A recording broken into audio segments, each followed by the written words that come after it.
is going on, guys? Thank you so very much for joining me right here for AEW Dynamite on Off the Script. It is Wednesday, November 27th, 2019. And tonight, we had Chris Jericho's Thanksgiving thank you celebration. Everybody from the inner circle was out there. We had a big party, gifts, gift baskets. We had some clowns dressed up at ringside in a cow costume. There was a dinosaur. There was an Eggman. It was a Festival of Friendship celebration amped up to 200 on AEW Dynamite tonight. But outside of all the festivities for Chris Jericho and his Thanksgiving thank you celebration, what I honestly thought of AEW tonight, and I don't want to make any excuses for them, but I will, and you can take these excuses how you want. I'm just giving you guys my honest opinion, and I'm giving you guys the reality of the situation. I did not like Dynamite tonight. Now, I know I'm going to get shit on for that opinion. I know I'm going to have the AEW elitists come for my head because I didn't like one episode of Dynamite. It didn't really feel all that exciting to me. Now, I don't know why it didn't feel all that exciting to me. I just don't like the holidays in general. Maybe I'm just down in the dumps about the holidays. Maybe I just want the holidays to be over. Maybe I don't give a shit about anything this week because of the holidays. But I did not like Dynamite tonight. I don't know what it was. I don't know if it was a particular something. But the entirety of this 2-hour show really didn't do anything much for me up until about the main event where Chris Jericho defended the AEW Championship against one half of the tag team champions in AEW, Scorpio Sky of SCU. Now, I understand it's the Thanksgiving holiday. Everybody's getting ready to do their thing with the families tomorrow night, tomorrow afternoon, tomorrow morning, whenever. A lot of prep going on if you guys are cooking or traveling. There's a lot going on for the Thanksgiving holiday.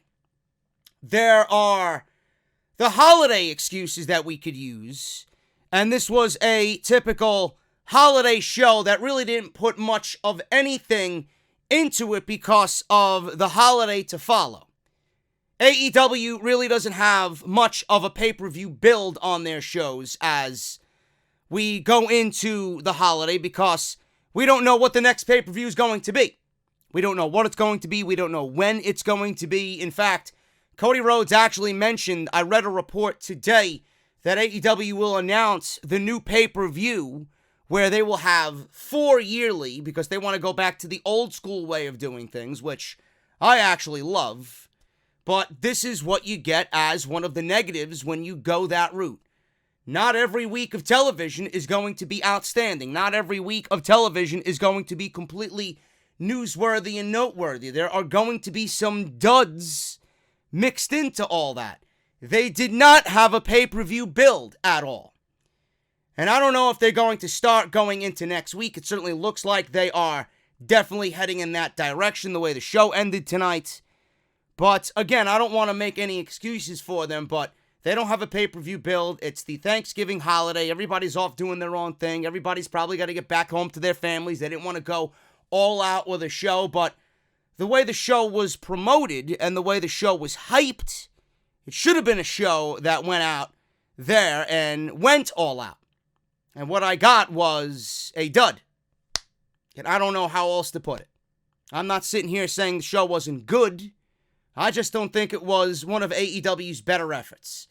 In fact, I'm going to go out there and say, and I mean this, I actually, by the end of the women's tag team match on tonight's Dynamite, I actually wanted to change the channel and see what was going on with NXT.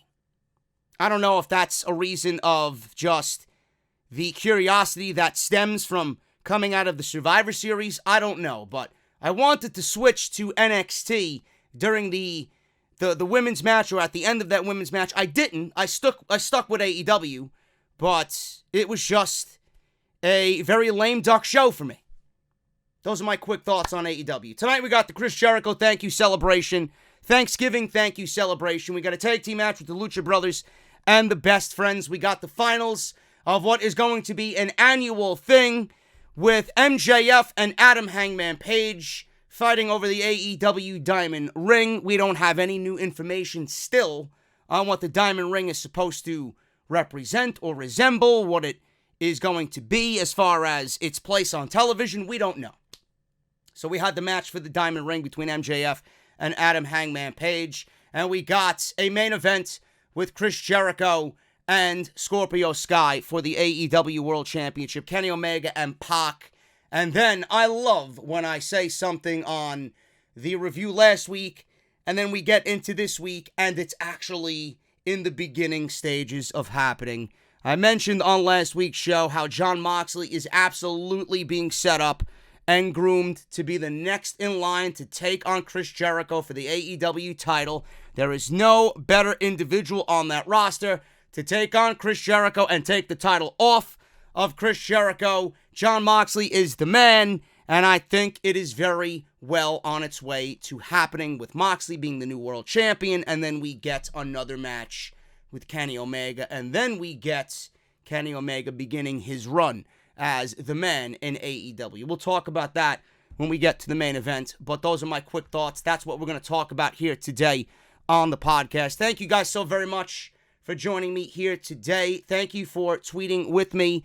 I didn't really tweet that much tonight because I wasn't really all that interested in the show. So I apologize to those who were awaiting my in real-time reactions to the show. I just was not interested in much of anything on Dynamite tonight up until the main event. But follow me on Twitter, man, at JD from NY206. That is on Twitter and Instagram. Hit that subscribe button down below. Turn on that bell for all notifications. If you guys want to check out all the content that you might have missed this weekend, which was just a ton of content, all Survivor Series weekend long. You got TakeOver, you got Off the Script, episode 301, Survivor Series, Monday Night Raw. Everything you guys need will be linked down below in the description of this very video. Make sure you guys go and do that for me as well. And I got to apologize. Everybody asked me on Twitter, JD, where was Off the Script Elite today? Or I should say Tuesday. I took Tuesday off, guys. I wasn't really feeling all that well. I was very burnt out from the weekend, and I really didn't want to deal with anything wrestling related, so I gave myself a week off.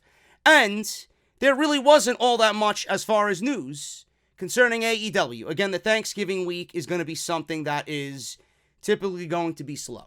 So I didn't do AEW Off the Script Elite. We'll hit that next week going on into the new week. So look forward to that on Tuesday. Today, the podcast is brought to you guys by my good friends over at Audible. audibletrial.com/offthescript. Make sure you guys go and check out Audible. 30 days free of their service. One free audiobook of your choice. You guys absolutely should check this out because you're getting something for free just for listening to the podcast tonight for AEW Dynamite on Off the Script. Go through the sign-up process. You guys are not going to be billed. Download the app on your iPhone or Android devices. You're not going to be billed at all for that. Everything is absolutely free. And then you're going to be on your way to getting Audible service for 30 days and one free audiobook of your choice. If you guys don't want the service, if you don't like the service for any reason, you guys can cancel it and keep your audiobook for free. You can do that anytime in that 30-day free trial period. Guys, it's a great way to support Off the Script. It's a great way to support Audible. audibletrial.com/offthescript. I think we've all come to know and understand and realize that Chris Jericho is the face of AEW. No matter how many times MJF wants to say he's the face of AEW, Chris Jericho is absolutely the face of AEW. Chris Jericho has hit a career high in this current run that he's on as AEW World Champion. He's hit such a groove right now where he is absolutely one of the most important individuals in all of the wrestling business for what he's doing for AEW. And I think everybody's on board with that. Now you understand why he's the AEW World Champion. I love this opening segment. It wasn't better than the Festival of Friendship. It was clearly a Jericho idea, and he absolutely took from what he did with Kevin Owens. It wasn't a Festival of Friendship. I think the Festival of Friendship was a little bit more humorous. It was a little bit more relaxed. It was a little bit more organic. And then the heel turn at the end of that was very impactful for what happened with Kevin Owens. And then obviously WWE dropped the fucking ball. And Kevin Owens really didn't amount to anything after that. So this was obviously a take on the Festival of Friendship. This was obviously devised in the mind of Chris Jericho. And it made for the first 20 minutes of AEW television that was very comedic. And in the wrestling sense, in the wrestling landscape, in the wrestling world, this is what I find to be funny. This is what I find to be funny. This is wrestling funny to the point where I want it. It's not cringe, it's just entertaining, and you see everybody having a good time. Now, this was obviously a deviation away from what AEW is used to as far as the formula goes. Usually we start off with a 15 to 20 minute barn burner of an opening match. This obviously was more of a typical segment that we see on Monday nights, the way Monday Night Raw starts off. So AEW went the WWE route here. A lot more entertaining, but they went the WWE route with the formula tonight with the near 20 minutes of the Thanksgiving thank you celebration for Chris Jericho starting AEW Dynamite tonight. They opened with Soul Train Jones, a.k.a. Vincent, a.k.a. Virgil. He was in the middle of the ring, and he welcomed viewers to the greatest night in television history. I hate when they over-exaggerate things like that because you know it's not the greatest night in television history. They were just boasting the fact that this is Jericho's Thanksgiving celebration. So he said he was the MC of the evening. There was inflatable animals at ringside. One was a cow, one was an Eggman, Humpty Dumpty. One was a dinosaur. There was some other clown on the opposite side of the ring. I don't know what he was. He looked like a lobster of sorts, a crab. He looked like a clown-like crab. Maybe it was Seth Rollins underneath the costume. I don't know. But there were inflatable animals at ringside, a gigantic gift box in the middle of the ring. There were things in the ring covered with cloth. There were champagne glasses for the bubbly. And we had Jericho introduced as the greatest of all time by Mr. Soul Train Jones. Now, he wasn't the smoothest on the microphone. He was probably thinking about those Olive Garden breadsticks with Soul Train Jones. I don't know, but I'm sure he was paid a handsome fee tonight, and he is going to go and celebrate with Chris Jericho at the local Olive Garden, I'm sure, in Chicago. So Jericho made his way to the ring. He was carrying a bottle of bubbly with him, literally. Ross said Jericho has been demanding a thank you all these weeks from the fans and from the AEW upper management. He entered the ring and the fans started chanting, "Thank you, Jericho." So then he says, "Hey, Jericho, sit down and shut up." You gotta love Chris Jericho, always in the heel mentality. This is Chris Jericho's Thanksgiving thank you celebration, and I don't need you idiots messing it up for me. He then goes on to say the fans in Chicago don't matter. He wants a thank you from the AEW executives and the TNT network bigwigs. He said fans can turn their tickets in for 50 cents for a new Jericho t-shirt on ProWrestlingTees.com or AEWShop.com. So he said that if you guys look underneath your seats, you're going to see a coupon. You might be a lucky winner, and you might get 50% off of my new t-shirt, Here Comes the Bubbly. Or you want a little bit of the bubbly, I got the t-shirt. I bought it at Hot Topic. It was a little bit too expensive for my liking, but I bought it anyway in support of AEW. But then they showed crowd shots of fans going crazy over the 50 cents off the t-shirt. And Jericho then said, "Enjoy that. It came right from my pocket." Gotta love it. I laughed at that.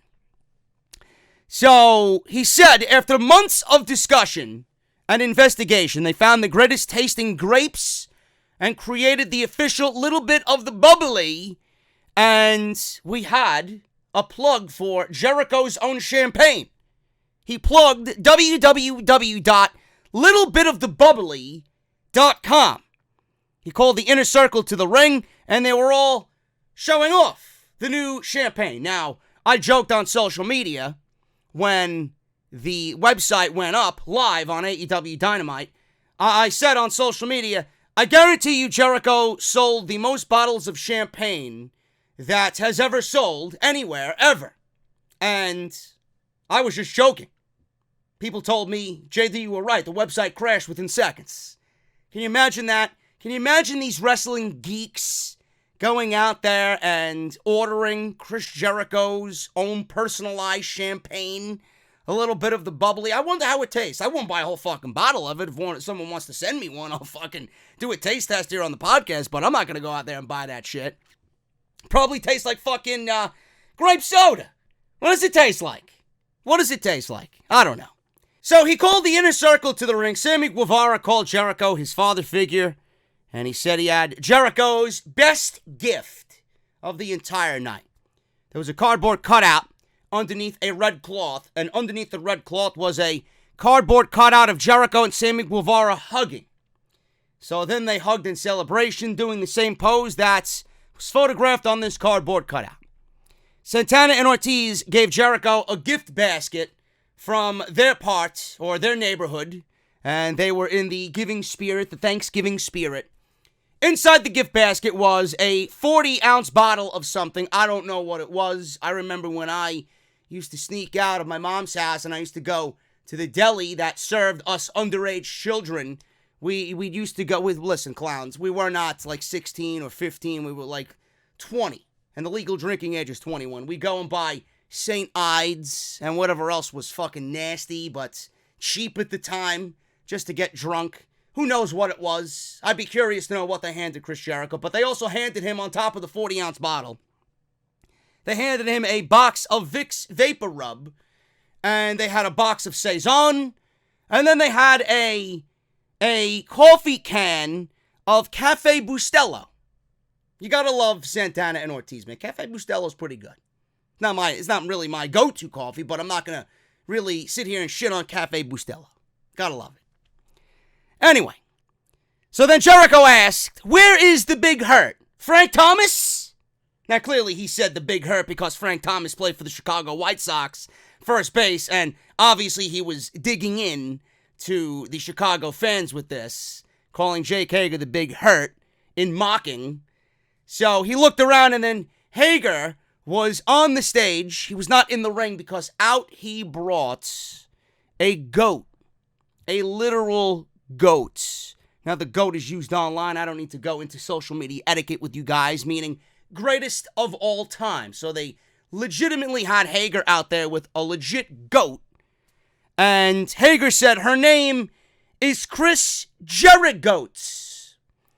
How sad is it? And yes, cretins, I'm going to mention him because I love poking fun of all the Seth Rollins fans out there. How does Seth Rollins feel knowing that a goat named Chris Jericho is more over than he is currently in the landscape of professional wrestling for 2019? It's got to sting a little bit. It's got to sting. I love it. I love it. So Jericho asked, what's inside the biggest box in the ring? Then Ross said, is it Abdullah the Butcher? I don't know what was wrong with Jim Ross tonight. He was just off in his own land today. That was one of the many comments that he mentioned tonight that I was like, what? Abdullah the Butcher? I don't know where the fuck that came from. So, inside the box was his father, Ted Irvine, wearing his New York Ranger jersey. So Ted Irvine got on the microphone and said, it's great to be back in New York City. Chicago booed, obviously. Jericho told him, Dad, we're actually in Chicago. So then Irvine asked if that means they're in the home of the Blackhawks. A Let's Go Blackhawks chant broke out at the Sears Center. Then Irvine said when he played for the Rangers, they beat the Blackhawks all the time. They were brutal, meaning that they were terrible. Jericho said they are still brutal, obviously because he's a heel. I used to beat the crap out of some guy named Bobby Hull. So he said the Blackhawks were and always will be wimps.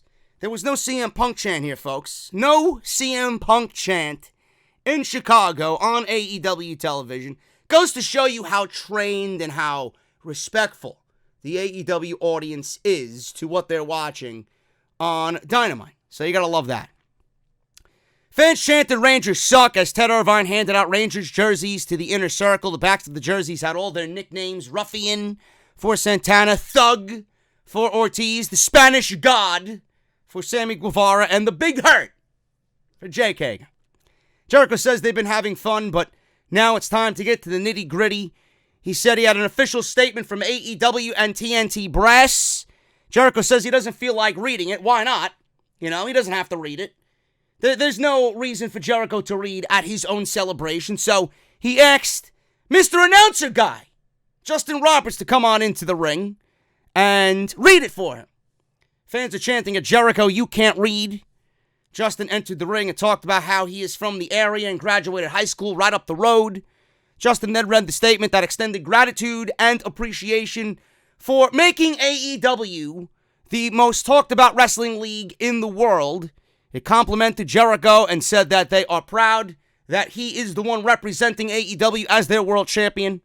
Jericho said he didn't like the tone that Justin Roberts was reading this letter in, so he asked him if he thought, he asked Justin, "Do you think I deserve a thank you? Do you think I deserve a thank you?" Then, all of a sudden, they absolutely beat up. Well, not absolutely, but they kind of fucked him up a little bit. They bullied him. They pulled a Corey Graves on Justin Roberts. Fuck Corey Graves. I heard Mauro Ranallo wasn't on commentary tonight. I don't know who was on commentary tonight. I'll go and watch it immediately after I'm done here. But fuck Corey Graves. So they kind of roughed Justin Roberts up a little bit. They fucked his hair up, which I'm assuming he really didn't like because it's always so nicely, combed over and it's a beautiful presentation. They pulled his suit jacket off. They fucked his tie up. They were kicking him around. And that was pretty much it. In comes Scorpio Sky. They saved the day. And they were actually in the celebration. They were dressed as marching band soldiers. They were already standing on the outside. So they took off the marching band outfits and they went into the ring to save the beatdown of Justin Roberts. Scorpio Sky gave Soul Train Jones a clothesline. And the inner circle left the ring due to SCU. This was fun. It wasn't better than the Festival of Friendship, but it was definitely entertaining for the first 20 minutes of AEW television. They went in a completely different route to their formula. Usually, like I said, they start the show off with a 20-minute epic classic that could be on any pay-per-view, on any wrestling show, anywhere. And tonight, they deviated away from that and gave you a typical segment that you would see open Monday night. So that was pretty much it. The segment was fun. The segment was enjoyable. I enjoyed everybody here. Their sense of humor is my sense of humor. I think it's very entertaining. The microphones that they were using were very echoey. I don't know why. It did not translate good to TV. I don't know why they were echoey, but they were. That was one of my main gripes with this overall segment. And the simple fact that, like I said, it deviated away from the typical AEW formula. But it was comedic, it was funny, it was entertaining. Nothing more, nothing less. Jericho delivered on the Thanksgiving thank you celebration. So we go to the best friends, Chucky T and Trent Beretta, with Orange Cassidy. And they're going up against the Lucha Brothers. This obviously has implications on the rankings for AEW in their tag team division. The best friends came out, made their entrance, and then as soon as the Lucha Brothers came out to do their entrance, they attacked the best friends in the aisle. The best friends tried to stop the attack by the Lucha Brothers, and they tried to throw the Lucha Brothers into the steel barricade, but Orange Cassidy, he was with the best friends. This is a pairing. He's with them. He came out dressed in a turkey outfit. He was wearing a turkey costume. So he went to the top rope and he jumped on top of the Lucha Brothers, taking the Lucha Brothers out. Turkeys flying in Chicago with Orange Cassidy. So we get a quick hug in the ring by the best friends. They went right to this one. They didn't wait for the hug. I love the zoom out camera with the hug of the best friends. Trent Beretta went for a quick pin, but Pentagon and Phoenix caught him with stereo super kicks to the head. Went to commercial break. Trent was getting beat down by the Lucha Brothers. Back from the break, Phoenix with a drop kick to Trent Beretta, and Phoenix then with a step-up spinning back kick to Chucky T on the apron, just because he thought, you know what, go fuck yourself, Chucky T. Double team move from the Lucha Brothers with Pentagon off the top, and a double stomp right to Trent's best friends, meaning below the belt. So there you go. Pentagon went for a package pile driver, but Trent got the hot tag to Chucky T. Standing sliced bread by Chucky T to Phoenix. Then he got a single leg Boston Crab on Pentagon, but Phoenix got back up and delivered a super kick right to the side of the face on Chucky T. The Lucha Brothers took back over. Phoenix charged, but was tossed over Chucky T's head. Overhead suplex landed right on top of Pentagon, who was laying in the corner. Back in the ring. Pentagon with a Mexican Destroyer on Trent. Goes for the cover, gets a 2 count only. Of course he does, because the Canadian Destroyer, the Mexican Destroyer, whichever version of the Mexican, Canadian, Panama, Sunrise Destroyer, never actually finishes anybody off. So Orange Cassidy's on the apron. He's flapping his wings in the turkey costume, trying to distract the Lucha Brothers as Trent went for a cover on Pentagon. Pentagon got so pissed he walked outside and stalked Mr. Turkey Boy, Orange Cassidy. Trent gets the surprise win over Phoenix with a crunchy, driving his head down to the mat. Pin 1, 2, 3, and that was pretty much the end of that. So we got the Best Friends beating the Lucha Brothers, which I really don't understand why. The Lucha Brothers were the number 1 tag team in AEW in the rankings. The Best Friends, I think, were number 3. So it feels like to me, and I don't want to do this to AEW, but it feels like the Lucha Brothers win, then they lose. They win, then they lose. Same thing with the Best Friends. They win, then they lose. They win, and then they lose. Is AEW doing 50-50 booking in their tag team division? Is there any tag team right now that legitimately, based on what they've done on TV, is there any tag team in AEW that legitimately stands out as being better than the rest by what we've been presented on TV? The answer is no. The answer is no. I don't know. I don't really know. You had Santana and Ortiz lose to Private Party just last week in honor of Matt Travis. They lost. They're the new guys here, and they lost. So it's like, who is legitimately the most over tag team in the tag team division? Everybody seems to be neck and neck even. I don't like the 50-50 feeling that the tag team division is going under right now. That's just me. Let me know what you guys think about that. Emi Sakura and her best impersonation of Freddie Mercury. Not a big fan of Emi Sakura. She's teaming with Bea Priestley, and they're going up against Chris Statlander, who I am a big fan of. We just had her inside a House of Glory ring. I hope it's not the last time, but I would not be surprised if AEW ends up signing her to a long-term deal. She's that good. Chris Statlander and Hikaru Shida, who is my favorite female in all of AEW. I did not like this match. It was sloppy. There's really no emotional investment when AEW does these random tag team pairings with the women. They don't tell a great story. It's great that Emi Sakura is Emi Sakura, and she's got all these years of in-ring ability, 20 plus years. I don't give a shit. I don't like Emi Sakura. I'm not invested in Emi Sakura. I'm not going to be invested in Emi Sakura. Bea Priestley. I'm a big fan of her. I love her look. I love her in-ring ability. She moved to Japan. She's not going to be with AEW full-time because she's got, things to do over in Japan with Stardom. I don't know when her obligations are up there. Chris Statlander's new. She's different. She's very athletic. She's very good in the ring. She looked better than everybody tonight in the ring. And then you got Hikaru Shida, who's the number 1 female in all of AEW as far as the rankings go. It looks to be that they're setting up Hikaru Shida and Riho for the AEW Women's Championship sooner rather than later. So it's nice that we're getting some of these women on TV and they're getting their feet wet on TV. And we're seeing new talent like Chris Statlander, but it doesn't really tell a story that I'm emotionally invested in. It's just 10 minutes of TV time that they have to fill, and that's pretty much it. Comes off exactly like a women's match on Monday Night Raw. It's just there for the sake of being there. Back and forth action early that leads everybody out to the floor. Shida goes underneath the ring as usual. This is her typical spot. She sets up the chair on the outside. Emi gets in the way. She sits in the chair because Hikaru Shida is going to jump off the chair and deliver a flying knee, but Emi Sakura sits in the chair and she starts sipping tea. So she starts sipping tea as if she's a real-life emoji. Shida shoves her off and then hits a leaping knee on Emi anyway. Bea gets back into it, drops Shida, and sends her back into the ring. Emi and Bea working over Shida as we now go to commercial break in the middle of this match, and this is when I wanted to kind of switch over to NXT, but I didn't, because I need to do this podcast, and I need to look at what's going on, because AEW has a tendency to really just do the picture-in-picture every single commercial break, but I don't like it. I don't like it. And I didn't really give a shit about this match to begin with. So we go to commercial. Bea Priestley was getting heat on Shida. Emi tagged in. Crowd didn't really seem to be interested in Emi Sakura tonight. Bea tagged back in, delivered a German suplex to Shida.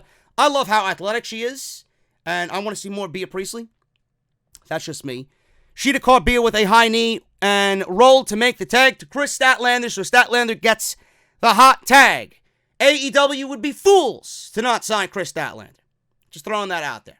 You want a solid division, you got to start building slowly. You got Big Swole, you got Chris Statlander. That's a good 1-2 combination right there. You got Hikaru Shida, you got Britt Baker, you got Bea Priestley when she's available. That is a good, solid nucleus to build around. Then you go out and get a bigger name when they're available.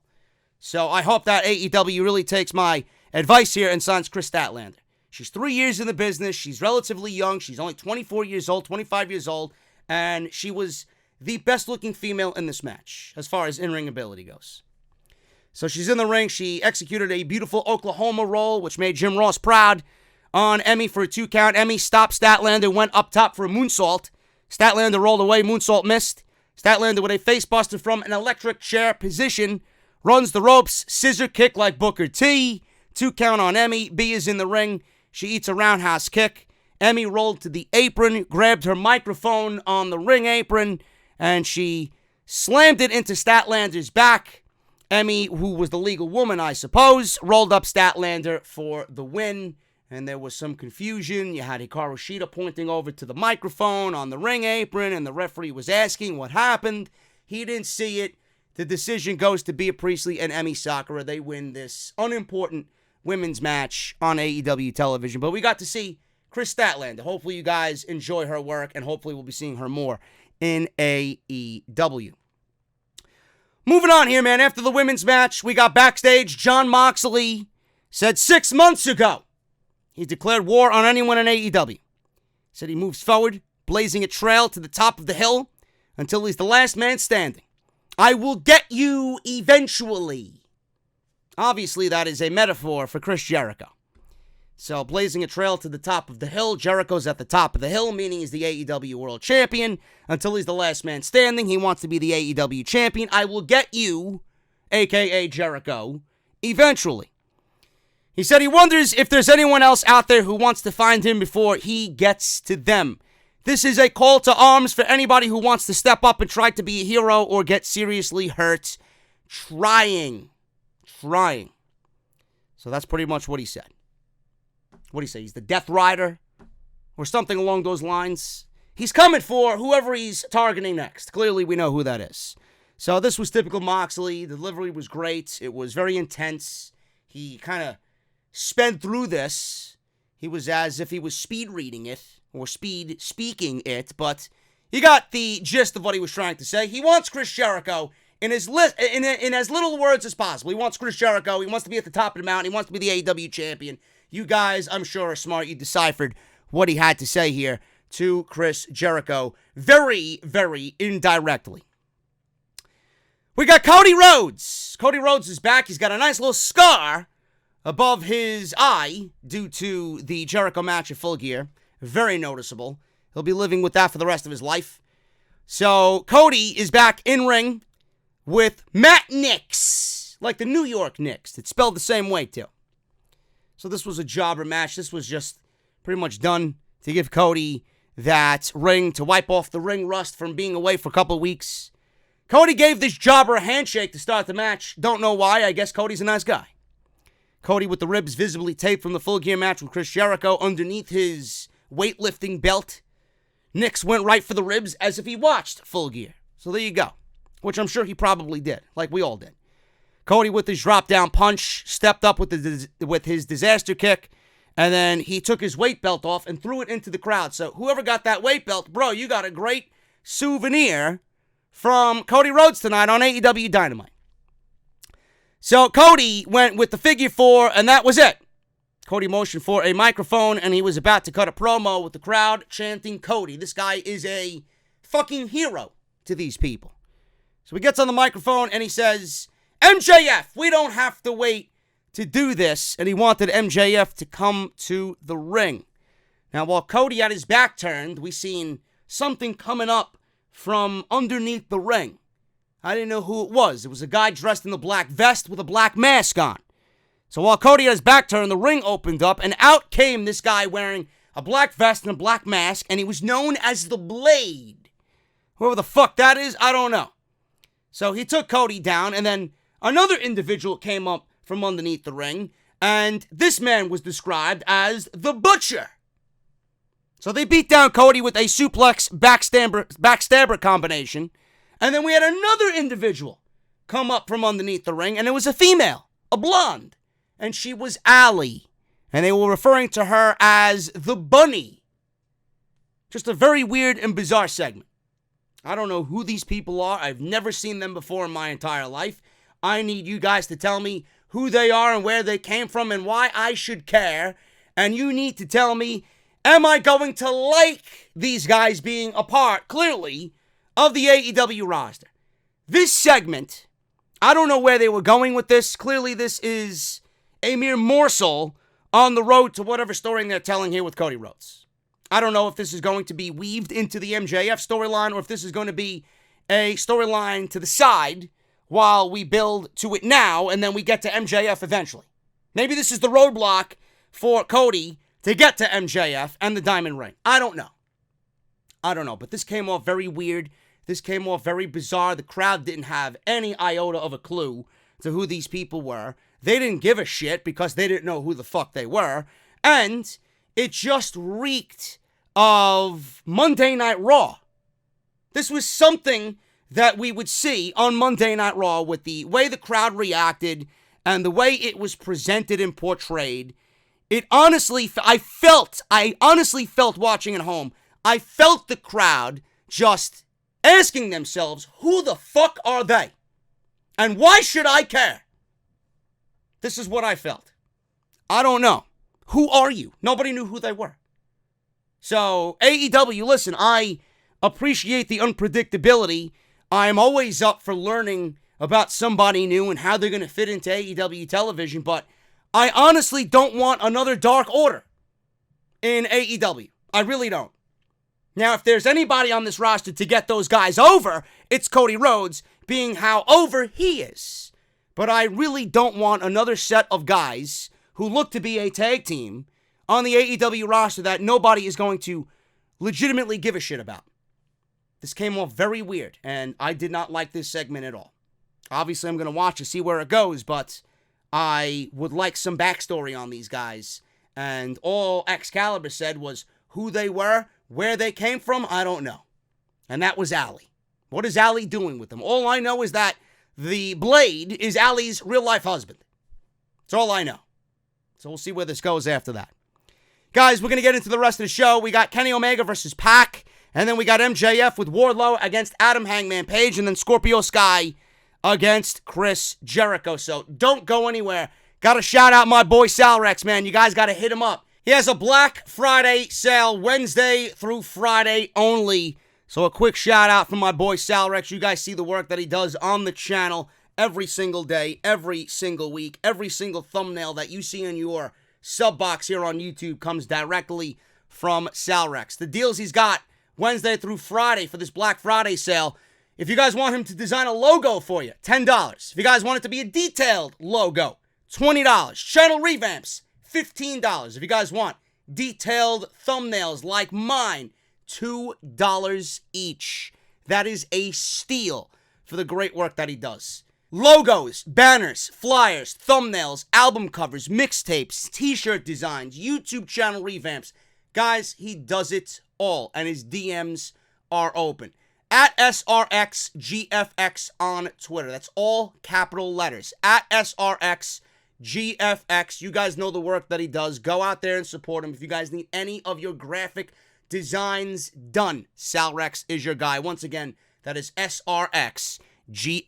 His DMs are open on Twitter. Let's get right back into the AEW Dynamite review with Kenny Omega versus Pac. So this was a rematch from AEW All Out in Chicago. Same venue, August 31st, 2019. It was Labor Day weekend. Kenny Omega versus Pac, the bastard Pac. Now, I did not see it, but I heard about it on social media. Pac was actually in a barn burner of a match with the Amazing Red at a recent, I believe, Rev Pro show overseas. If you guys were actually in attendance or had the opportunity to see this match, let me know if it's as good as everybody is saying. Being that Pac is in there with the Amazing Red, more than likely 100%, it blew everybody's expectations out of the water. So let me know if you guys seen that. Here tonight, he was in the ring with one Kenny Omega. Omega looking for his win back from the last time. Omega came out intense early, taking Pac down. Pac ends up rolling to the floor on the ramp side. Omega flies, flips over the top rope, takes out Pac with Rise of the Terminator. Back in the ring, Pac recovers Omega. Back on the outside, he hits a moonsault from the floor to the ring off the second turnbuckle. Pac gets Omega back in the ring. Pac flips into the ring, and Omega hits a Snapdragon suplex.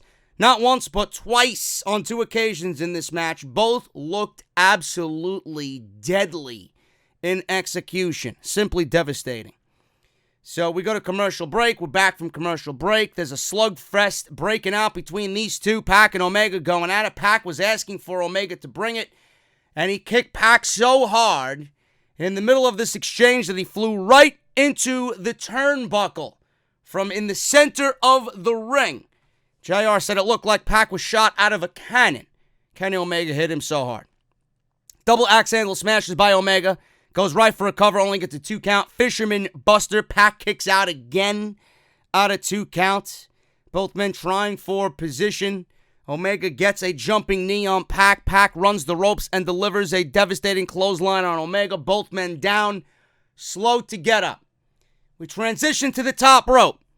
Pac, off the top rope with Omega, delivers an absolutely beautiful, picture-perfect Falcon's Arrow off the top rope. Goes for a cover, gets a 2.5 on Kenny Omega. Up top again, Pac is looking for the Black Arrow. He executes it, but he misses. Omega rolls away. Pac misses. Omega with the jumping knee. Omega went for the one-winged angel. Pac escaped. Omega shoved him face down. Rolled him up in a crucifix for a 2 count. Pac reversed, and Omega reversed his reversal with another crucifix, this time with more leverage, and Kenny Omega gets the win over Pac. And that was pretty much it. So Kenny Omega is on the rise. I'm telling you, we're headed for an Omega Moxley showdown when the time is right. So we'll see what happens with that. We go from Pac and Omega to MJF and Adam Hangman Page. The winner of this gets the diamond ring. The diamond ring that cost $45,000.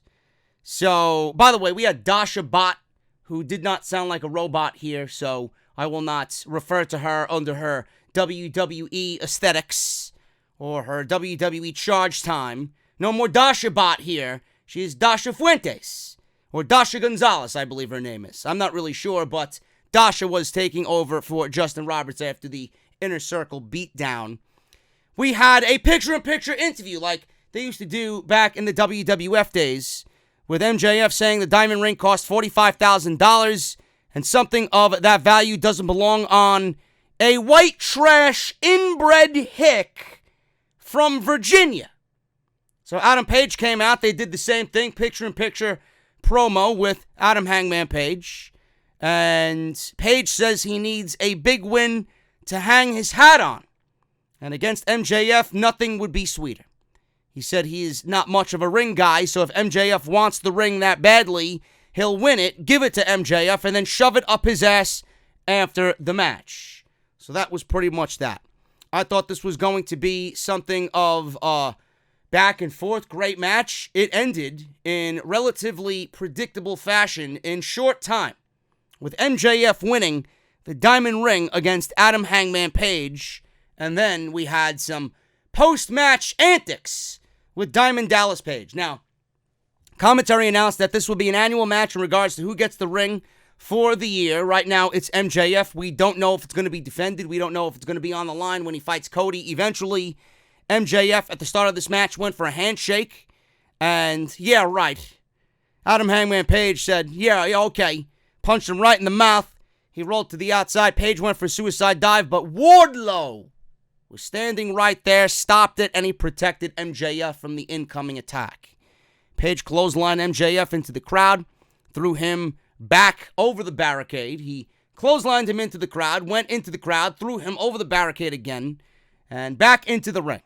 Now, as Adam Hangman Page is getting into the ring, obviously the referee is attending to MJF after this attack on the outside. Wardlow grabbed Adam Hangman Page's boot, and Page starts trash-talking him. MJF distracts the referee. Wardlow ends up sending Page into the ring post. So, from that, Page came back with a fall-away slam, followed by a kip-up. Typical Adam Page offense here. He knocked MJF to the floor, and then executed the suicide dive, which looked brutal. Followed up with his signature top rope moonsault on top of MJF. And then this was all about the arm. The little story that they told in this match was Page was favoring his arm. So MJF grabbed the referee to protect him and then poked Page in the eye. Page caught MJF a second later with a discus lariat for a 2 count. Wardlow punched Page from ringside.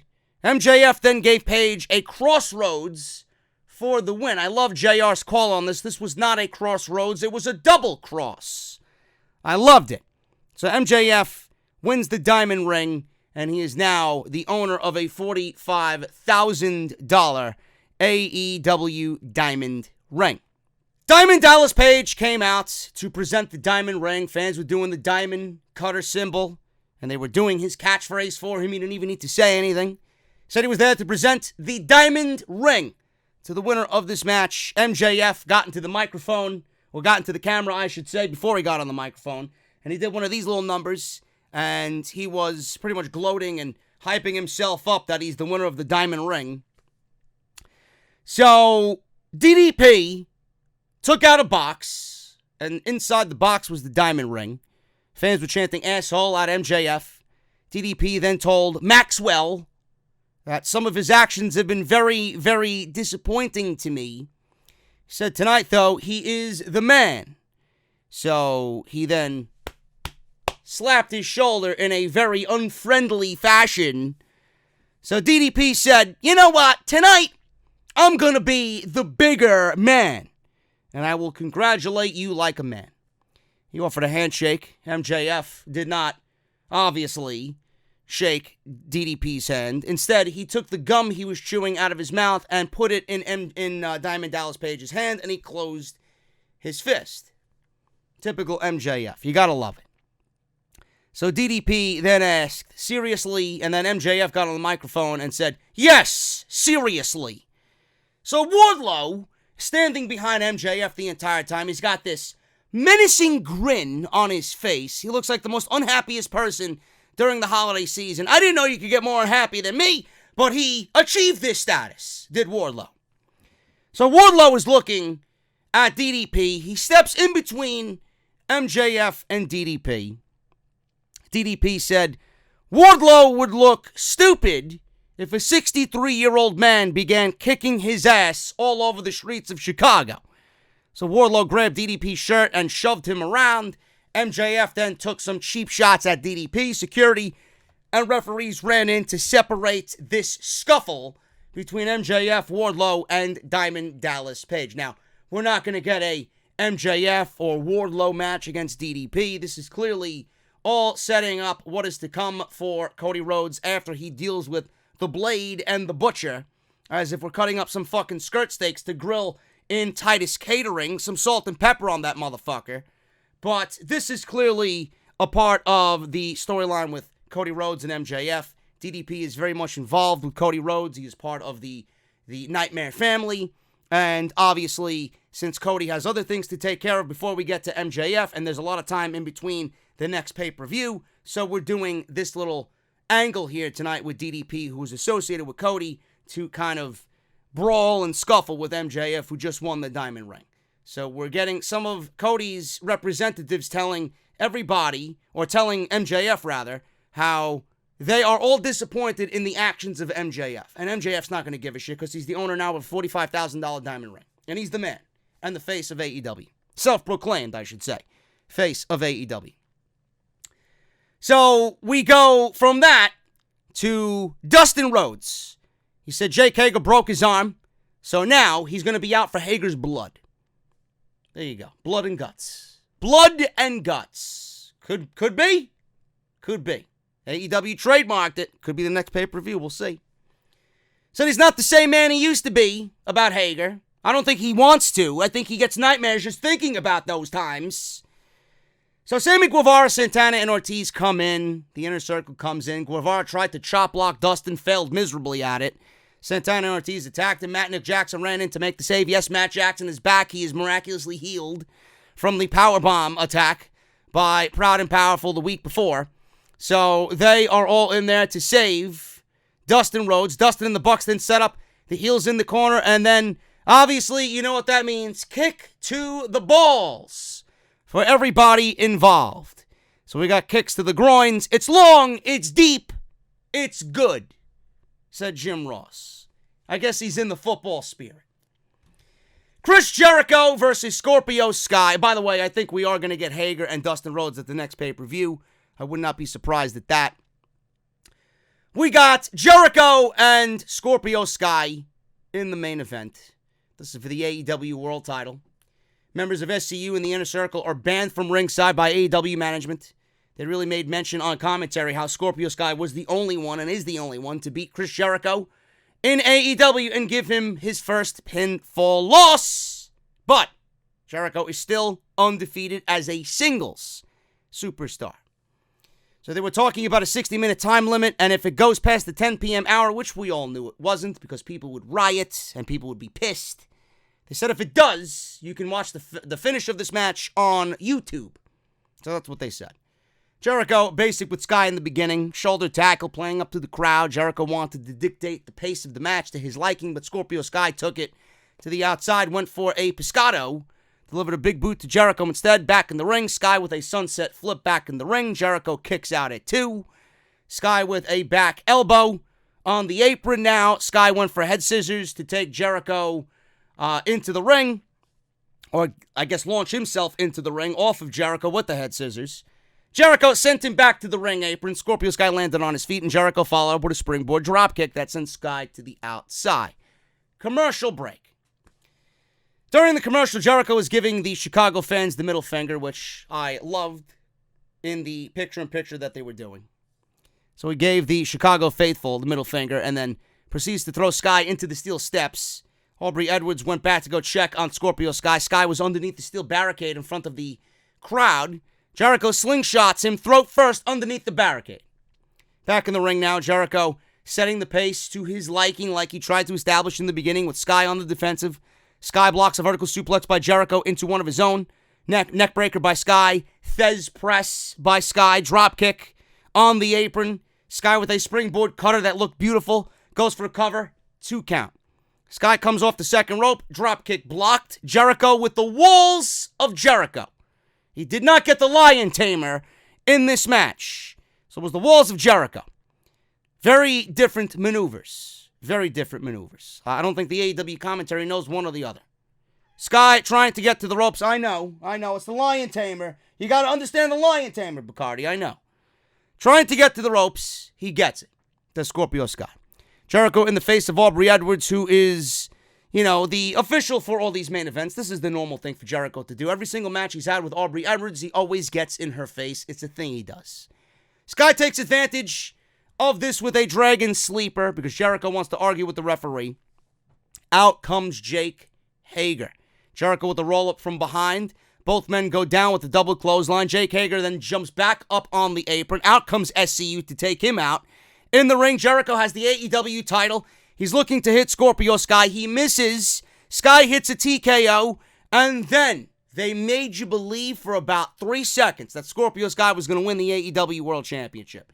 He did not. Jericho kicked out of a very unbelievable 3 counts. I was on the verge of saying, holy shit. Crowd believed in it, but it was not to be.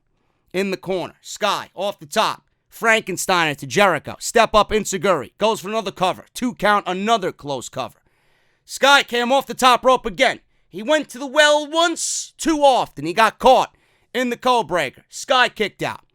Jericho set up for the Judas effect. Sky blocked it. Sky went for an Inseguri. Jericho caught him. Right back into the walls of Jericho. And Sky taps out. Jericho celebrated a little bit. He then went back to go attack Scorpio Sky. He put on the Lion Tamer to Scorpio Sky. And then Jon Moxley's music hits on the PA. He comes walking down the crowd. And he stops. He's in the audience. He's deep in the crowd.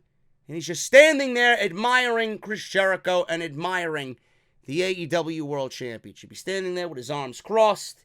Jericho's mouthing off at Moxley. Moxley is looking on, very intrigued and very interested.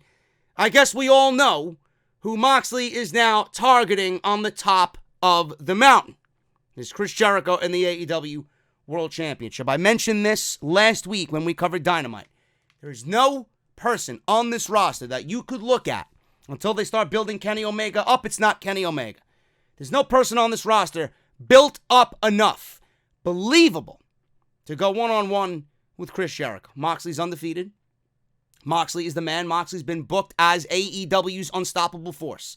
Not saying that he is AEW's Brock Lesnar, but they are giving him the Brock Lesnar treatment. They are protecting him very, very well. There's a lot of investment in Jon Moxley. Moxley wins the AEW Championship from Chris Jericho. He's the babyface that takes it from Chris Jericho. And then Moxley on a short run with the title. He gets his World Championship. He may beat Kenny Omega again. We might see another storyline that takes us all through the summer with the AEW Championship. And then, when the conclusion of Moxley and Omega happens at the end of it all, Omega will finally take down Moxley when it matters. And that will be for the AEW Championship. I don't know if it's going to be at Double or Nothing. I don't know if it's going to be at All Out. I don't know how long they're planning on a Jon Moxley title run. It would be wise of them to keep the title on Jon Moxley because he's a recognizable name, and I think him winning the title is going to be a very newsworthy evening when it does happen. That's going to be the direction in which they're going. I said it last week. I love when I say something and things happen. Now, it was a natural progression, and you could see it's a natural progression just based off the standings for AEW right now. Moxley is the one. You look at anybody else on that roster, there is nobody for Jericho. Moxley is the natural progression. I'm glad to see that they are starting slowly with the build, and that is the next title match that we are going to get. And I can't wait to see the promo work because you know for a fact that Jericho is going to be Jericho. And you know for a fact that there might be some WWE innuendos there. Jericho might dip into the pool, start throwing out some Dean Ambrose fucking embarrassing moments to Jon Moxley. And if we don't get a fucking Mitch the Potted Plant reference from these two, what's the point? What's the fucking point? You gotta bring back Mitch the Plant. Or at least mention him. Mention him, man. He's a fucking vital part in this history between Jericho and Moxley. Where the fuck is Mitch the Plant, bro? Does he have other siblings that we don't know of? I don't know. Jon Moxley's going to be your AEW World Champion before it's all said and done, and this is the natural progression for AEW right now in their main event scene. Guys, AEW Dynamite has concluded. Hope you enjoyed the review. Hope you enjoyed the video. Let me know what you guys think down below in the comment section. Follow me on social media at JD from NY206. That is on Twitter and Instagram. Hit that subscribe button down below. Turn on that bell for all notifications. Check out all the other videos if you might have missed them on the channel. Monday Night Raw, Off the Script, Survivor Series, TakeOver at WarGames. Make sure you guys go and check all that out.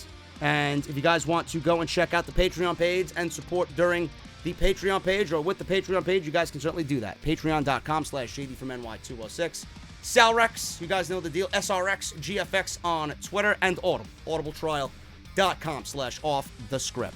Guys, I will be back tomorrow morning with NXT. I'm actually going to go and watch NXT right now because I'm very interested to see what they do with Keith Lee, Dominic Dijakovic, and the Undisputed Era. Tag Team Championships on the line. Should be a good match. I'll see you guys tomorrow for NXT. Hope you enjoyed the review. Hit that thumbs up, and I'll see you right back here tomorrow morning with more content on the channel. Happy Thanksgiving, guys. Have a good one, and I will see you all tomorrow for NXT.